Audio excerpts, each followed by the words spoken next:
কাউকে মারতে চাও?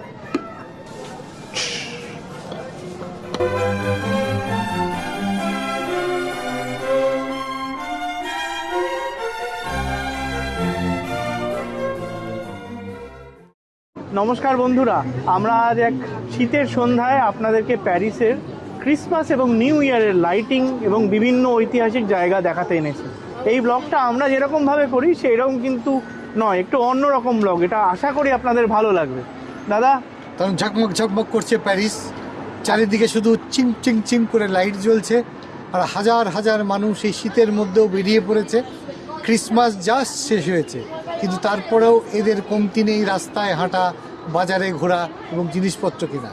তা আমরা আজকে এসেছি ফ্রান্সের সব থেকে প্রাচীন যে ডিপার্টমেন্টাল স্টোর, লো বো মার্শে।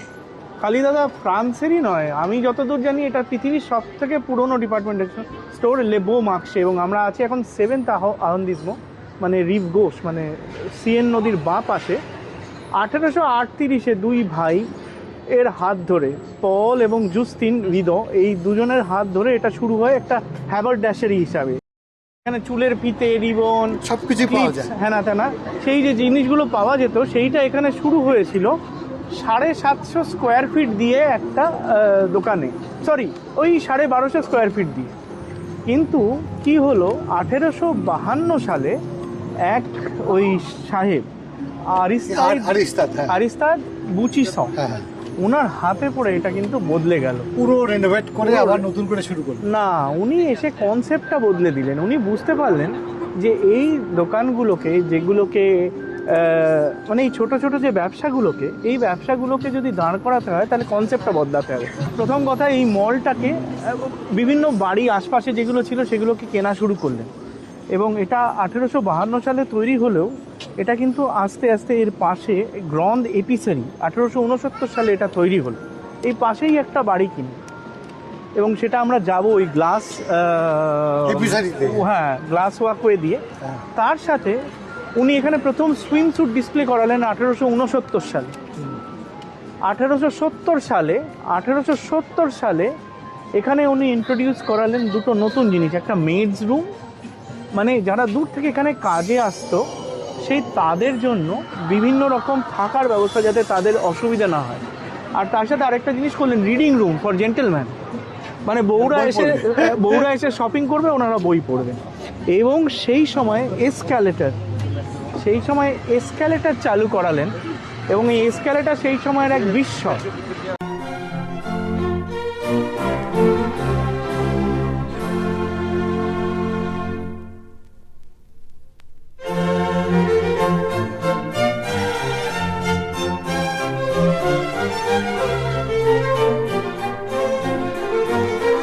আচ্ছা, আজকে আমাদের ক্যামেরাম্যানকে একটু আপনাকে দেখিয়ে দিই। সায়ন নেই যেহেতু আমাদের ক্যামেরাম্যান। দর্শক এনাকে চেনেন, ইনি হচ্ছেন অভিজ্ঞান।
এই তো দেবাশিস, একটা আলোর মালার মধ্যে ঢুকে পড়লাম, মনে হচ্ছে এটা আলোর সুড়ঙ্গ। এইটাই সেই গ্লাস ওয়ে যেটা বলছিলাম না, যে আচ্ছা। এইটা ছিল তোমার হচ্ছে লে বো মার্শে।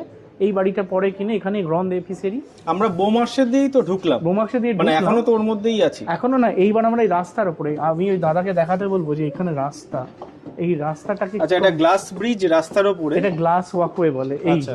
এই গ্লাস ওয়াকওয়েটা, এই নিচ দিয়ে রাস্তা, আমরা রাস্তার উপরে। এবার আমরা ওই ওই পার্টটায় যাচ্ছি, অর্থাৎ এই তোমার গ্রন্ড এপিসেরি 1869 সালে যখন এটা তৈরি হয় তখন, এবং এখনও অবধি প্যারিসের সব থেকে ফ্রেশ এবং সব থেকে বড় ফুড মার্ট এটাই। আচ্ছা। এবং তুমি শুনলে খুব ভালো লাগবে যে ওই ভদ্রলোক যে আরিস্টাইড বুচিসন, ওনার আইডিয়া এত ভালো ছিল, উনি এখানে ক্যান্টিন চালু করেন, জিম চালু করেন। সেই সময়ের জন্য এগুলো খুব বৈপ্লবিক চিন্তাধারা না। এবং যে যখন শুরু হয় লে বৌমার্সে, তার বার্ষিক আয় ছিল 5 লাখ ফ্রাঙ্ক। আরেকটা ব্যাপার, এখন বলো তো এটার কত স্কোয়ার ফিট? আইডিয়া নেই। প্রায় 10 লক্ষ স্কোয়ার ফিট। শুরু হয়েছিল 1250 স্কোয়ার ফিট দিয়ে, এখন এটা 10 লক্ষ স্কোয়ার। আচ্ছা আচ্ছা, বাহ। আমরা এবার দর্শকদের একটু দেখাই, চলুন গ্র্যান্ড এপিসেরিতে এবার যাওয়া যাক আমাদের।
চমৎকার লাগছে, সামনে একদম আলোর মালা, আলোর বল্লরিতে যেন সেজে উঠেছে মোহময়ী লাস্যময়ী প্যারিস। এদের শ্যানেল কি সুন্দর সাজিয়েছে।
প্যারিস অপেরা গার্নিয়ের সামনে পৃথিবী বিখ্যাত অপেরা হাউস, যেখানে রাজা থেকে আরম্ভ করে মানে রাজাদেরই তৈরি জিনিস আজকেও এটা এত পপুলার যে বিশ্বাস করা যায় না। মানুষ যখন প্যারিসে আসে তারা কালচার বলতে প্রথমেই বোঝে প্যারিসের অপেরা। এখন দুর্ভাগ্য যে আমাদের যে এখন রেনোভেশনের কাজ চলছে বলে চ্যানেল 5 সে এই জায়গাটা দখল করে নিয়েছে। তাছাড়া একটা সময় আপনাদের অবশ্যই দেখাবো যে কত সুন্দরভাবে কত বছর আগে এই অপেরা হাউসটা তৈরি হয়েছিল এবং এখনো কত সুন্দরভাবে এরা মেনটেনেন্স করে যাচ্ছে। Real affair. আগে বলে নি, তোমার গোপটা কিন্তু চমৎকার লাগছে, বেশ একটা পেকে উঠেছে দুপাশে। মানে গ্যালারিজ লাফায়েতের সামনে এসে তোমার গোপ পেকে ওঠা দুপাশের কি কোনো কোনো অর্থ রয়েছে? মানে এটা কি অর্থবহ? এটা হচ্ছে মানে যে- জমিদারি ব্যাপার? না, তা নয়, এটা হচ্ছে যে এসে একটু ফ্যাশনেবল হওয়ার জন্য চেষ্টা করলাম। তুমি তো যাক। ফরাসি সেজেই এসছো প্যারেড প্যারেড করে, আমি ভাবলাম যে আর কিভাবে করি। গ্যালারি লাফিয়েত বন্ধুরা পৃথিবী বিখ্যাত এবং 1894 সালে শুরু। দুই ভাই থিওফাইল বার্ডের এন্ড অ্যালফোন্স খান, দুজনেই ক্যাজিন অ্যালসাস থেকে এসেছিলেন এবং এটার শুরু গল্পটা তাই ওই সেই নভেলটিটাও হ্যাবার্ড ড্যাশারি বলে সেই দিয়ে শুরু করে 750 স্কোয়ার ফিট দিয়ে আজকে 7.5 লাখ স্কোয়ার ফিটের ওপরে এই আর এই যে রাস্তাটা আমরা দাঁড়িয়ে আছি, এই রাস্তাটা সেই যে রাস্তাটা আমরা দাঁড়িয়ে আছি, এই রাস্তাটা হচ্ছে একদিকে বুলবা ওসমান, একদিকে রুবা ওসমানটা কি এই পাশ দিয়ে সোজা চলে গেছে? এইটা দিয়ে বুলবা ওসমান এবং ওর পাশে দেখা যাচ্ছে প্রান্ত এবং আর এই পাশে আছে রুশ শসে দন্তা লাফাইয়ে এবং এখানে একটা মেট্রো স্টেশনও আছে, সামনে গেলে দেখাবো। এটা তো শুরুতে প্যারিসের সব থেকে দামি মল বলা যেতে পারে, মানে ইউরোপেরও বলা যেতে পারে যে সব থেকে দামি মল। আমি একবার ঢুকেছিলাম, মানে এত দাম যে দেখে ভয় পালিয়ে এসেছি। না গো, এটা যেমন দামি এবং তার কারণ হচ্ছে যে এখানে একটা ব্যাপার যেটা সেটা হচ্ছে যে এখানে খুবই বিখ্যাত বিখ্যাত সব জিনিস পাওয়া যায়, কিন্তু কিছু কিছু দিনে এখানে খুব সস্তায় জিনিস আমি কিনে দেখেছি। আচ্ছা, যদিও হ্যাঁ অনেকের ইয়ে হবে, কিন্তু এর পাশে আরেকটি মল আছে ও ফ্যান্থম, সেটাও আমরা দর্শকদের দেখাবো। সেইটাও কিন্তু বেশ এক্সপেন্সিভ। এই দোকানের সব থেকে বড় আকর্ষণ যেটা সেটা হচ্ছে যে পৃথিবীর সব কটা বড় বড় ব্র্যান্ড এবং বিশেষ করে ফরাসি ব্র্যান্ডগুলো তো পাবেই, এরা যখন শুরু করে তারপরে এইখানে নতুন ডিজাইনারদের একটা করে ছোট করে একটা করে অ্যাটেলিয়ার বা একটা করে ছোট করে একটা ওয়ার্কশপ দেওয়া হয়, যেখানে তারা শোকেস করতে পারে। এর ভেতরে পিয়ের কার্দা, জিমিচু থেকে শুরু করে কোকো, শ্যানেল, সকলেরই একটা করে ইয়ে ছিল এবং যারা এক একটা সময় এটা দেখিয়েছে এবং মডার্ন ওয়েতেও অনেক সময় এখনও প্রচুর ডিজাইনার আর্টিস্ট এরা এখনও কিন্তু এখানে পায়।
ক্রিস্টাল ডোমটা, এটা নিউ বাইজেন্টাইন স্টাইলে বানানো। আর এই 1976 সাল থেকে প্রত্যেক বছরই এই ক্রিসমাস ট্রিটাকে এখানে হ্যাং করা হয়, এবং এই ক্রিসমাস ট্রিটা এখানকার একটা আইকনিক। এবং প্রত্যেক বছর এই নিউ ইয়ার এবং এই ক্রিসমাসের সময় এত লোকের সমাগম হয় এইটা দেখার জন্য। যত না ক্রেতা, তার থেকে বেশিরভাগই ছবি তোলার পাবলিক। তাই লোকেরা এই পুরো জিনিসটা এত সুন্দরভাবে এরা ডেকোরেট করে, কেন এদের সব থেকে বড় অনুষ্ঠান বলে।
বন্ধুরা, আমরা এখন এসে গেছি ও প্রান্তর সামনে।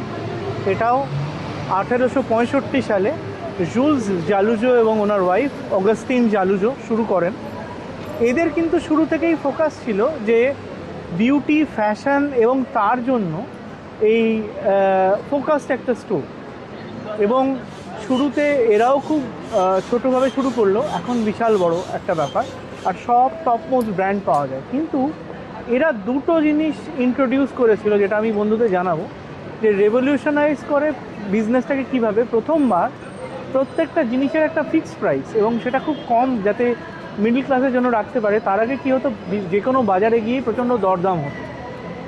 আর আরেকটা জিনিস হচ্ছে, এরা যেটা তৈরি করার চেষ্টা করে যে ব্র্যান্ড ভ্যালু নিজেদের, এবং ফরাসি যতগুলো ব্র্যান্ডকে একটা ছাতার তলায় আনে, তার আগে কিন্তু এরমভাবে কেউ সেভাবে করেনি। আমি ওই ডোমটা দেখাতে বলবো। এটা কিন্তু নিও বাইজেন্টাইন স্টাইল এবং আর্ট নুভো স্টাইলে বানানো। এটা যখন দ্বিতীয় বিশ্বযুদ্ধে, ওপাশেও আরেকটা আছে, এই দোকানটাও অ্যাকচুয়ালি ছোট্ট একটা জায়গা থেকে শুরু হয়ে এখন এরকম হয়েছে। 1939 সালে যখন দ্বিতীয় বিশ্বযুদ্ধের সময় ওই ডোম এবং কাপোলা এই দুটোকেই খুলে ক্লিশিতে লুকিয়ে রাখা হয়েছিল যাতে বম না হয়। এবং এই দোকানটার নাম হচ্ছে লে গ্র্যান্ড ম্যাগাজিন ও ফ্যান্থম, মানে ইন স্প্রিং। অর্থাৎ এই ইন স্প্রিংয়ের ব্যাপারটা যেটা, সেটা হচ্ছে যে চির বসন্তের যেন একটা ধরে রাখার জন্য। এই কাপোলা এবং এর বাইরে যে এই ফাসাদটা আছে, 1975 সালে এটাকে হেরিটেজ তকমা দেওয়া হয়, এবং তারপর থেকে এটা আছে। এবং এই গ্যালারি লাফিয়েত এবং এই অফ্যান্থো দুটোই প্রায় পাশাপাশি। এবং যত বড় বড় বিখ্যাত সেলিব্রিটি, গ্রেস কেলি হোক বা সুলতান অফ ব্রুনেই হোক, বা ইভেন কোল্ড ওয়ারের হাই মানে যখন খুব পিক সেই সময় নিকিতা ক্রুশ্চেভের ওয়াইফ থেকে শুরু করে সকলে এভরিবডি হ্যাজ কাম। তো এখানে আর একটা ব্যাপার আছে যে কিছু বছর আগে অভিনেতা, বিখ্যাত অভিনেতা বাংলার দীপঙ্কর দে, টিটোদা টিটোদা এবং ওনার এখনকার যে স্ত্রী দোলন রায়, ওরা এসেছিল এবং আমাকে বললো পার্থ আমি এমন একটা ফরাসি রেস্টুরেন্টে খেতে চাই যে অথেন্টিক ফরাসি রেস্টুরেন্ট হবে এবং তার পরিবেশটাও যেন খুব আর্টিস্টিক। তা আমি এখানে নিয়ে এসেছিলাম, উপরে পুরো সিলিংটা ট্রান্সপারেন্ট ফ্রেস্কো দিয়ে কাজ করা, বিরাট হল রুম। আজকে দেখানো যাচ্ছে না যেহেতু এই ক্রিসমাস, আমরা চেষ্টা করবো একবার। প্রচণ্ড ভিড়, উপরে উঠতে দেবে না আজকে। তা অন্য একটা সময় হয়তো ওখানে যাবো আমরা একদিন। তা সেখানে মজার হচ্ছে যে যে ভদ্রলোক সার্ভিসে কাজ করছে তার সঙ্গে কথা বলতে বলতে বা অর্ডার করতে করতেই উনি হঠাৎ করে দীপঙ্কর দে বা টিটোদার দিকে তাকিয়ে বললেন, আপনি কি সত্যজিৎ রায়ের ফিল্মে কাজ করেন? টিটোদা খুব অবাক হয়ে আমার দিকে তাকিয়ে বলল, এর নাম প্যারিস।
দেবাশিস দা, তো আমরা তো গ্যালারিজ লাফায়েতের ছাদে তো উঠতে পারলাম না, মানে দাদার অভিশাপই বটে, আনফর্চুনেটলি আজকে বন্ধ।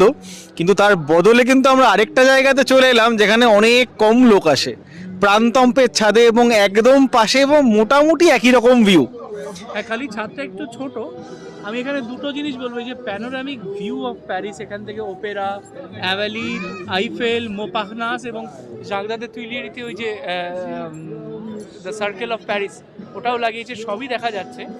দাদা একটা কথা বলছিলেন মনে আছে, যে এর যে এই পাশের যে ডোমটা, এই গ্লাস ডোমটা, এটা ওরিশ সাপু বলে এক আর্কিটেক্ট এটা করেন, এবং এই 4 সিজনস, যেটা ভিভালদির সেই বিখ্যাত 4 সিজনস মেনশন আছে, সেই 4 সিজনসের ওখানে খুব সুন্দর ওখানে ফ্রেস্কো করা আছে গ্লাসে।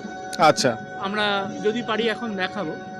আর আরেকটা জিনিস আমি তোমায় জানাই, প্রান্ত হচ্ছে একমাত্র মল এবং বড় বিজনেস প্রতিষ্ঠান ইউরোপে যারা 2024-এর শেষের দিকে পেমেন্টের মোড হিসাবে বিটকয়েনকে স্বীকৃতি দিয়েছে, এবং এটা সারা ইউরোপে এখন অবধি কোথাও চালু হয়নি, আচ্ছা, প্রান্ততে এটা হচ্ছে। আচ্ছা আচ্ছা আচ্ছা। আর গ্যালারি লাফিয়েতে তোমাদের একটা আমি দর্শকদেরও জানাবো, একটা জিনিস বলতে ভুলে গিয়েছি, আমাদের ইউপিআই লঞ্চ হয়েছে লাস্ট ইয়ার। এই তো মোদি এসে করেছেন বোধহয়, মানে মোদি যখন এসেছিলেন সেই সময় অ্যানাউন্স হয়েছিল, এবং ওই কারণে যারাই আসবেন যদি কেনাকাটা করতে চান, ইউপিআই এর মাধ্যমেও কিন্তু আপনারা কেনাকাটা করতে পারবেন। এবং তবে ইউপিআই এর বোধহয় একটা লিমিটেশন আছে, মানে না, সেটা তো একটা যেটা লিমিটেশন আছে সেটা বটেই, কিন্তু দেখো এগুলো ওয়েলকাম স্টেপ। যেমন বিটকয়েন এখনো ভারতে স্বীকৃত নয়, কিন্তু এইখানে প্রথম, এবং ইউরোপেও এখনো সেইভাবে স্বীকৃত নয় কিছু ছোট ছোট দেশ ছাড়া, কিন্তু প্রান্ততে পেমেন্টের মোড হিসাবে এই বিটকয়েনকে এখন ইউজ করা হচ্ছে। ভালো খারাপ জানি না, তবে হ্যাঁ একটা গুড, একটা ওপেন স্টেপ, নতুন স্টেপ, হ্যাঁ নতুন আইডিয়া। অপেরার পেছনটা দুর্দান্ত দেখা যাচ্ছে এখান থেকে, অপেরাটাও দেখা যাচ্ছে, ওপাশে মোপাখনাস, ওপাশে ইভেন নত্রদামও এখান থেকে দেখা যাচ্ছে, অপেরার ডান দিকে নত্রদাম দেখা যাচ্ছে অল্প, হ্যাঁ আমি জানি না।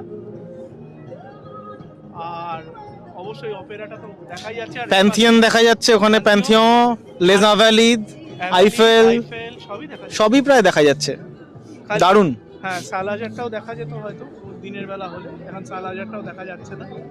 আর এই কাপড়াগুলোকে খুলে নিয়েছিল, এই ডোমটাকে লুকিয়ে রেখেছিল, আমি যেটা বললাম 1939 সালে দ্বিতীয় বিশ্বযুদ্ধের সময়। সেই সময় বম্বিং এর প্রচন্ড ইয়ে ছিল। আচ্ছা আচ্ছা আচ্ছা, চলো দেখি ভেতরে যদি ফ্রেস্কোগুলো দেখা যায়। ভেতরে গিয়ে ফ্রেস্কোগুলো যদি দেখা যায়। আবার আমরা এসে গেছি রাত ভ্রমণে। সারা রাত জেগে আছি। এখন ভোর 4টে, গ্যালারি লাফায়েতের সামনে। আমরা এতক্ষণ ভেতরে ছিলাম, প্রান্ততে ছিলাম, কিন্তু কোথাও কফি পেলাম না। সব ওরা বন্ধ করে দিয়েছে, কিন্তু মানুষ ঘুরঘুর করছে। আপাতত বন্ধুরা আমাদের পেছনের আলোকসজ্জা, বড়দিনের আলোকসজ্জা দেওয়াল জুড়ে রয়েছে, আমাদেরকে আলোকিত করছে, আনন্দিত করছে, একটু সুরভিতও করছে। তবে কফির সুরভি সেটা নয়। এখন আমরা কফির দিকেই যাচ্ছি আস্তে আস্তে।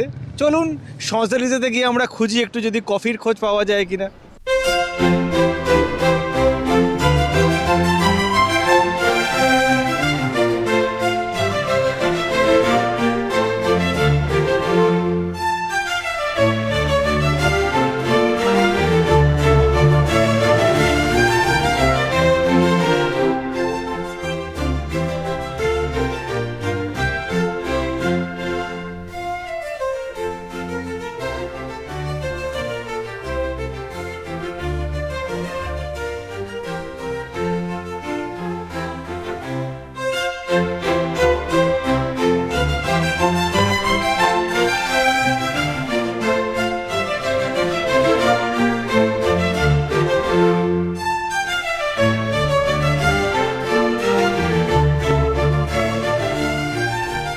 অভিজ্ঞান, আমরা এখন দাঁড়িয়ে আছি প্লাস দ্য বন্দম।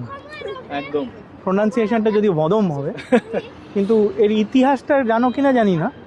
এটার আগে নাম ছিল লা ঘন, লা লুই ঘন। মানে এই জায়গাটা শুরু হয় 1698 সালে লুই ক্যাথোস বা চতুর্দশ লুই দ্য সান কিংয়ের অনারে এবং ওনার আর্মির অনারে। তার আগে এটার নাম ছিল লা কংকেত, মানে লা স্কোয়ার দ্য কংকেত। 1720 সালে এটা শেষ হয়। তার কারণ চতুর্দশ লুই ভেবেছিলেন যে তার আর্মির যত ইয়ে হবে, ভিক্টরি হবে, ততগুলো হয়নি। এই জায়গাটা ঐতিহাসিক তার কারণ এটা একটা অক্টাগোনাল শেপে তৈরি এবং অষ্টভুজের মতো একটা কোণে। আর এই জায়গাটা, এই বন্দম, এই নামটা এসছে লুই দ্য 14 ঠাকুরদারা ছিলেন হেনরি দ্য 4, যার ওয়াইফ মারি দে মেদিচি, যার গল্প সেদিন আমি বলছিলাম জাগদাদে লুক্সেমবার্গের কাজ করেছেন প্যারিসে। এইবার হেনরি দ্য 4 তৈরি করেছেন প্লাস দ্য ভোজ, এখানকার সেই সব থেকে প্রথম যে স্কোয়ার। এবার তার নাতি হয়ে লুই 14 উনিও অনেক কিছু তৈরি করেছেন, তো ওনার মনে হলো যে এইটা বানাবো।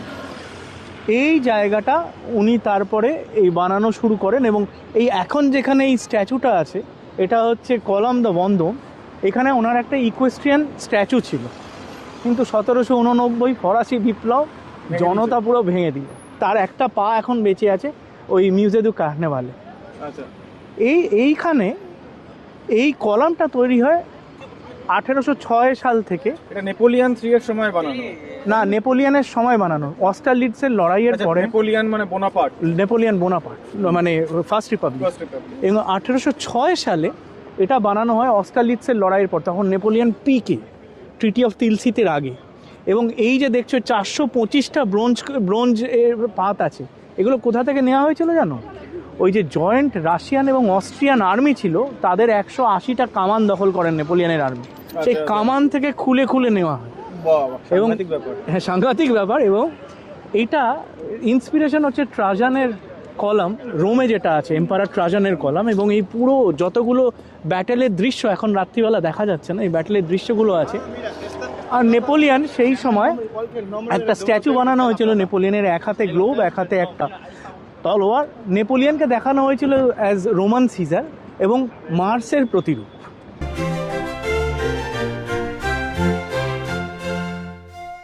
এই যে রাস্তাটা আমরা এখন বন্ধুদের দেখাবো, এটার নাম তো শঁজেলিজে। এই শঁজেলিজে কথাটার মানে হচ্ছে, মানে যদি তুমি ভাবো এটাকে এলিজিয়ান ফিল্ডস। এখানে এককালে, কেউ এখন বিশ্বাস করবে না এই রাস্তাটায়, এখানে একখানে চাষবাস হতো এবং এখান থেকে চাষিরা তাদের এই শাক সবজি হেনা তেনা এই প্যারিসের মার্কেটে বিক্রি করতো। আচ্ছা, তার আগে আমি দেখতে চাই বা শুনতে চাই, এই যে আমরা এখন যে প্লাসটার উপর দিয়ে যাচ্ছি তার নাম হচ্ছে প্লাস দে লা কনকর্ড, হ্যাঁ দাদা, যেখান থেকে শজেলিজে শুরু। তো একটু প্লাস দে লা কনকর্ড সম্পর্কে একটু বলো। দাদা সেটাই বলছি, এই প্লাস দে লা কনকর্ড আমি যাওয়ার সময় এখানেই বলছিলাম যে এটা হচ্ছে প্যারিসের প্রাণকেন্দ্র। আর এই যে 2 কিলোমিটার রাস্তা, এই 1910 মিটারের এই রাস্তা, প্রায় 2 কিলোমিটার, এই প্লাস দে লা কনকর্ড পূর্বে এবং পশ্চিমে হচ্ছে আপনার আর্ক দে ট্রিয়ম্ফ, এই দুটোকে জয়েন করছে এই রাস্তাটা। তার নাম হচ্ছে শজেলিজে এবং এটার মানে প্রশস্ত 70 ফিট দুদিক দিয়ে যদি দেখেন আর কি। এবং এইটা হচ্ছে কিংসওয়ে বলে। এবার এটা হিস্টোরিক অ্যাক্সিস অফ প্যারিস, আর এটাকে একটা নামও বলে। ওই যে দূরে নেপোলিয়ানের ওইটা দেখা যাচ্ছে, নেপোলিয়ানের সমাধির লা জাভালি, হ্যাঁ। এবং তার পাশে সেনেট বিল্ডিংও দেখা প্লাস যাচ্ছে। হচ্ছে অ্যাসেম্বলি ন্যাশনাল। এটা গল্পটা আমি বলছিলাম যে 1667-তে লুই দ্য 14 ডিসাইড করলেন যে এইখানে একটা প্যাসেজ হবে ক্যারেজ যাওয়ার জন্য, এবং ওনার যে রয়্যাল এস্টেট ছিল সাঁ-জার্মান-অন-লে আর ভার্সাইতে যাওয়ার জন্য। আর কিং মানে রাজা অন্দ্রে নোত্রে বলে ওনারই এক মালি ছিলেন, যিনি ভার্সাইয়ের বাগান তৈরি করেছিলেন, তাকেই দায়িত্বটা দিলেন। কিন্তু তারপরেও শজেলিজে খুব একটা নাম করেনি। 1765-তে এই দুদিকে বিল্ডিং তৈরি হওয়া শুরু হয়, কিন্তু এর আসল পপুলারিটি 1789-তে হলো। এই শজেলিজে দিয়েই যত প্রোটেস্টারদের র্যালি এলো এবং ফ্রেঞ্চ রেভলিউশনের সময়, এবং ওই প্লাস দ্য মেরিনে তখন হোটেল দ্য মেরিনে তখন ছিল রাষ্ট্রীয় অস্ত্রাগার, সেইখানে গিয়ে প্রথম কামান দাগা।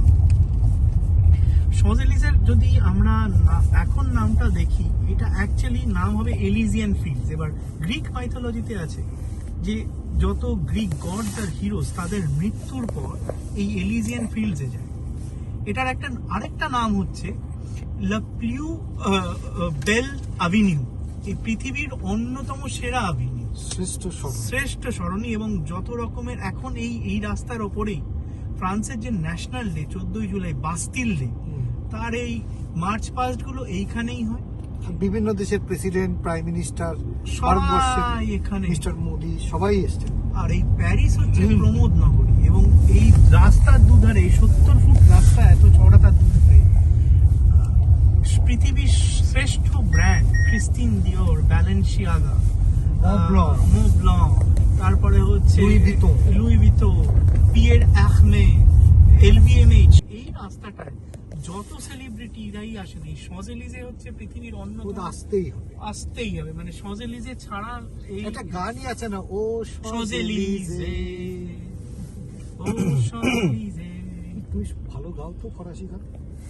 Thank you.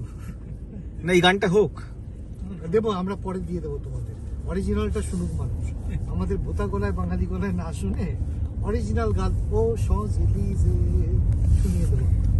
এবং আরো একটা জিনিস আমি বলবো, এর পাশেই এর রাস্তা একটা আছে অ্যাভিনিউ দে মন্টান, সেটাও কিন্তু খুবই ফ্যাশনিস্তা রাস্তা, কিন্তু শজেলিজের কে জয়েন করছে পোদে আলমার সাথে। কিন্তু শজেলিজের মতো রাস্তা হয়তো সারা পৃথিবীতেই সেরম ভাবে নেই। ওই যে বাঁদিক করে লুই ভিতর সব থেকে বড় বিল্ডিং পৃথিবীর, হ্যাঁ ওটাই ওদের সব থেকে বড় বিল্ডিং এটা। এবং আরো একটা জিনিস বলা, এই যেমন নিউ ইয়র্কের 53rd স্ট্রিট বা লন্ডনের অক্সফোর্ড স্ট্রিট, তেমনি এই রাস্তাগুলোতেও আমি গিয়েছি, কিন্তু শজেলিজের কম্প্যারিজন নয়। এটা আরেকটা কথা বলে যে এটা প্রেমের স্মরণ। হ্যাঁ, যুগলরা সারাক্ষণ শ্যাম্পেন খাচ্ছে এবং 31st নাইটে এখানে কোটি কোটি টাকার বাজি পোড়ানো হয়। ওই গেটটা, প্যারিসের যে গেট বা আর্ক দে ট্রিয়ম্ফ, তার পেছনে বাজি পুড়তে থাকে। আমরা এখন দাঁড়িয়ে আছি ফ্রান্সের সব থেকে আইকনিক অন্যতম দ্রষ্টব্য স্থান আর্ক দে ট্রিয়ম্ফের সামনে। এই জায়গাটা আগে নাম ছিল প্লাস দে এতোয়াল, এখন 1960-এর দশকের পর থেকে এটার নাম হচ্ছে প্লাস শার্ল দে গোল এতোয়াল, বিখ্যাত প্রেসিডেন্ট ফ্রান্সের, তার নাম। এই পুরো রাস্তাটা অ্যাকচুয়ালি ডোডেগোনাল বলে, অর্থাৎ 12টা রাস্তা এসে এখানে মিট করেছে। আর এই যে পেছনে এটা জাঁ শ্যাগ্রিনের ডিজাইনে 1806 সালে নেপোলিয়নের টিলসিটের ট্রিটির আগে এইটা তৈরি মানে কনসেপচুয়ালাইজ হয়েছে, কিন্তু শেষ হয় 1836-এ। তার কারণ 1806 সালে এটার প্ল্যানিং হলেও 1810 অবধি জাস্ট দুটো পিলারই উঠেছে। আর আজ ডাচেস মারি লুইসকে যখন বিয়ে করেন দ্বিতীয়বার নেপোলিয়ন, জোসেফিনের সাথে ডাইভোর্স হওয়ার পর, তখন উনি যখন প্রথম ওয়েস্ট সাইড দিয়ে ঢুকছিলেন শহরের, এর তলা দিয়েই উনি এসেছিলেন। কিন্তু সেই সময় যেহেতু আর্ক দ্য ট্রিউম্ফ তৈরি হয়নি, আর একটা কাঠের প্রতিকৃতির তলা দিয়ে উনি এসেছিলেন। আর্ক দ্য ট্রিউম্ফের তলায় একজন অনামী সৈনিকের সমাধি রয়েছে, যেখানে এরা মাঝে মধ্যেই ফুল দেয়, প্রচুর লোক আসে, এসে ফুল দেয়, তারপরে ক্যান্ডেল জ্বালায়, মোমবাতি জ্বালায়, দেখার মতো জায়গা আর কি। এবং অনেকে এর ওপরেও যায়, এর ওপর থেকেও শঁজেলিজের বা উল্টো দিকে লা ডেফন্সের খুব ভালো ভিউ পাওয়া যায়। এখানে অভিজ্ঞান, তোমাকে আরেকটা জিনিস আমি তোমায় বলি, এই অনামা সৈনিক এবং এই গেটওয়েটা কিন্তু এখন যেটা দাঁড়িয়ে আছে সেটা কিন্তু ফ্রান্সের জন্য যারা প্রাণ দিয়েছেন যেসব সৈন্যরা, তাদের স্মৃতিসৌধ হিসেবে, এবং মোস্টলি নেপোলিয়নিক ওয়ার এবং 1789-এর ফরাসি বিপ্লবের সময়। এই গেটে আজকে আমরা দেখাতে পারবো না, যেহেতু চারদিকে 31শে ডিসেম্বরের জন্য ডেকোরেশন চলছে। বিভিন্ন লড়াই, অন্তত 150টা বিভিন্ন মেমোরেবল লড়াই ফরাসি ইতিহাসে তা, এবং 660 জন মিলিটারি জেনারেলদের নাম খোদাই করা আছে, এবং তার ভেতর যাদের নামের তলায় আন্ডারলাইন আছে তারা যুদ্ধক্ষেত্রে মারা গিয়েছে। আচ্ছা, ইনফ্যাক্ট আমি যেহেতু তুমি সেনানায়কদের কথা বললে, হিটলার যখন প্যারিস জয় করে এখানে আসেন, তিনি কিন্তু আর্ক দ্য ট্রিউম্ফের তলাতেও এসেছিলেন, এবং তার ছবিও রয়েছে, মানে আইকনিক ছবি আছে। আর এর তলা দিয়ে বহুবার মিলিটারি মার্চ হয়েছে। 1871-এ যখন জার্মানরা দখল করে Franco Prussian war, Napoleon the third তখন, তারপরে 1919-এ ফার্স্ট ওয়ার্ল্ড ওয়ারের পরে ফরাসি আর্মি, 1940-এ আবার জার্মানরা যখন প্যারিস দখল করে, এবং 1944-এ ফ্রেঞ্চ এবং অ্যালাইড আর্মি, এবং 1945-এ ফ্রেঞ্চ এবং অ্যালাইড আর্মি। এখনও এখানে আমাদের যেমন অমর জওয়ান জ্যোতি আছে, এখানে একটা মানে সারাক্ষণ একটি জ্যোতি সবসময় প্রজ্বলিত থাকে, সেই স্যাক্রিফাইস, সেই সব লোকেদের স্যাক্রিফাইসের জন্য। বন্ধুরা, আজকের মতো আমরা এখানেই শেষ করব। আমরা চেষ্টা করলাম আপনাদের প্যারিসের রাত্রিবেলার এই ক্রিসমাস এবং নিউ ইয়ারের লাইটটা দেখানোর জন্য। আমরা ফিরে আসবো আবার একটা নতুন কোনো এপিসোডে।